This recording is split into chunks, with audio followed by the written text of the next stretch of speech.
Alors, les atouts des États-Unis sont nombreux. C'est eux les inventeurs de l'Internet, même s'il y a eu des contributions extérieures importantes. Ils ont une domination intellectuelle, ils ont l'antériorité et ils sont les plus gros producteurs de normes de l'Internet. Ils sont les plus actifs participants aux instances où se développent ces normes et ces procédures. Ensuite, ils ont une domination industrielle, encore maintenant, bien que les Chinois leur contestent. D'un point de vue des infrastructures, ils contrôlent une énorme quantité des infrastructures et une grande partie des communications par Internet, y compris entre des pays tiers, passent par les États-Unis ou sont effectuées par le biais d'opérateurs américains. Les points faibles, ça mérite aussi d'être souligné. Leur système éducatif est très mauvais, notamment l'enseignement secondaire. Ils compensent cela en attirant dans leurs universités les meilleurs étudiants du monde entier, mais je pense qu'à terme, ça c'est une faiblesse, parce qu'on ne peut pas éternellement considérer qu'on va vivre avec l'immigration des meilleurs étudiants du monde entier pour maintenir sa compétence. Et les étudiants américains natifs sont de moins en moins intéressés par les filières scientifiques qui abreuvent l'Internet.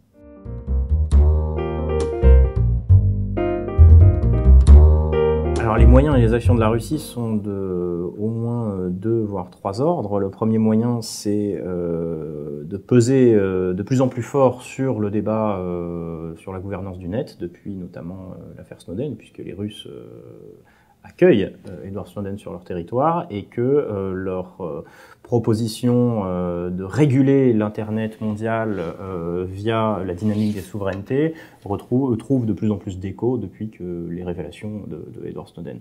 La deuxième dynamique que l'on peut voir, c'est celle, bien évidemment, des actions cybernétiques, qui ne sont d'ailleurs jamais revendiquées par la Russie et qui souvent sont reliées à l'agenda politique russe de manière indirecte. Donc personne ne peut dire si les Russes sont vraiment derrière cela. Des Russes, c'est probable, les Russes, peut-être aussi, mais encore faut-il arriver à le prouver. Et la dernière modalité d'action, ce sont ce qu'on appelle les actions informationnelles, où là, il s'agit du front médiatique, avec l'apparition de certains médias comme Russia Today ou Sputnik, qui sont clairement dans une perspective de propagation d'une information politiquement orientée pour servir l'agenda politique du Kremlin et pour servir des agendas politiques d'États tiers en accord avec la Russie.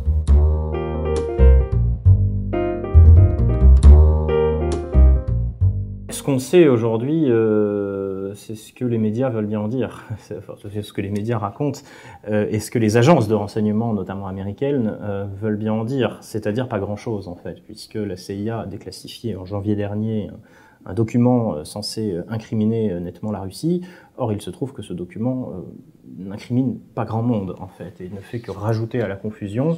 Donc ce qu'on sait, c'est qu'il y a énormément d'ambiguïté et de flou dans les accusations à l'égard de la Russie. Ça ne veut pas dire que les Russes ne sont pas derrière, ça veut dire au contraire que ces actions-là sont soit extrêmement bien dissimulées, soit nos démocraties sont à un stade d'instabilité politique qui fait que nous avons naturellement les yeux tournés vers la Russie. Je ne suis pas en train de dire que la Russie est un État absolument innocent, qui n'a jamais rien fait, ou quoi que ce soit. Les menaces peuvent être réelles.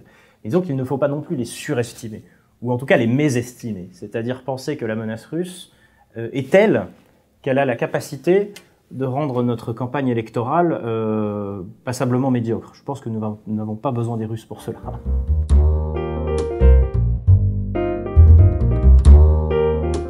Moi, je dirais que les États-Unis sont l'hégémon, c'est-à-dire la puissance hégémonique, et les Russes sont un challenger, pour ne pas dire un outsider, parce que quand on regarde la puissance cybernétique des États-Unis, elle est incomparablement plus forte que celle des Russes. Or, les Russes arrivent à faire parler d'eux, arrivent à entretenir une représentation de leur puissance qui est démesurée par rapport aux moyens, somme toute modestes, qu'ils déploient dans ce champ-là.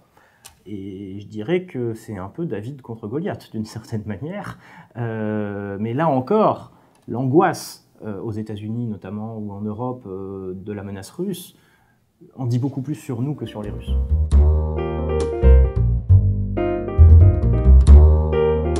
Sur le plan industriel, les 4 pays qui suivent les États-Unis et la Chine, alors la Chine a bien sûr des capacités très importantes, mais elle est encore pour quelques années privée de capacités fondamentales parce qu'ils n'ont pas les licences d'exportation qui vont bien pour les matériels qui permettent de fabriquer les composants électroniques de pointe. Ces matériels sont entre les mains d'un très petit nombre d'industriels et la Chine ne peut pas les importer parce qu'ils n'en ont pas le droit. Bon, c'est une question d'années parce que si les Chinois s'y mettent, ils auront ces capacités prochainement. Donc on va quand même mettre la Chine au second rang derrière les États-Unis, ne serait-ce que parce que Huawei, qui est leur fabricant de matériel de télécommunication et de réseau, est déjà le premier mondial, suivi par ZTE, qui n'est pas négligeable non plus. Alors, derrière les États-Unis et la Chine, on a 4 pays qui sont importants. C'est la Corée du Sud, Taïwan, Singapour et Israël, qui ont des points communs significatifs. Ce sont des États avec un territoire petit et sans atouts, pas de ressources naturelles, entourés de voisins pas franchement amicaux, et donc ces pays n'ont comme seule ressource que leur population, et donc ils ont tout misé sur la compétence, la formation de leur population et la compétence scientifique et technique.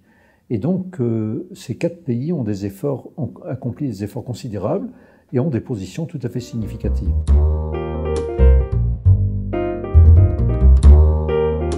Alors, le cas de l'Union européenne, et plus particulièrement de la France, est décourageant parce que la France et l'Europe, de façon générale, sont des territoires qui ont des capacités extraordinaires. C'est le premier marché mondial. Ils ont, au total, entre eux, ils ont une production de compétences et de savoir absolument considérable. Ils ont tous les atouts qu'il faut réussir. Ils ont les infrastructures industrielles. Ils ont les capacités.